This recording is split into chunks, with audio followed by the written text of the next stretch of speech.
Hello friends, ഇന്ന് നമ്മൾ പോകുന്നത് കേരളത്തിൽ ആദ്യമായി ഉത്സവം നടക്കുന്ന ഒരു അമ്പലത്തിലേക്കാണ് കേട്ടോ. അതാണ് തുറവൂർ ശ്രീ നരസിംഹസ്വാമി ക്ഷേത്രം.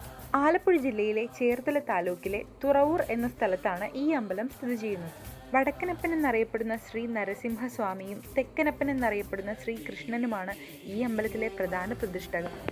ഈ അമ്പലത്തിലെ ഏറ്റവും ആകർഷകമായ ഒന്ന് ഈ അമ്പലത്തിലെ പാൽപ്പായസം തന്നെയാണ്. ഭഗവാന്മാരെ നേതിച്ചു കൊണ്ടുവരുന്ന പാൽപ്പായസം അവരുടെ സന്നിധിയിൽ തന്നെ ഇരുന്ന് കഴിക്കുന്നതാണ് ഈ അമ്പലത്തിൽ പോയാൽ എനിക്ക് ഏറ്റവും കൂടുതൽ ഇഷ്ടമുള്ള കാര്യം. ഈ ക്ഷേത്രത്തിൽ തൊഴാൻ വരുന്ന എല്ലാവരും തന്നെ തൊഴുതു കഴിഞ്ഞിട്ട് ശ്രീകോവിലിന്റെ മുൻപിൽ കാണുന്ന ഈ ഗോപുരപുരയുടെ തിണ്ണയിലിരുന്ന് ഭഗവാനുമായി മനസ്സിൽ സംസാരിക്കണമെന്നാണ് പറയുന്നത്.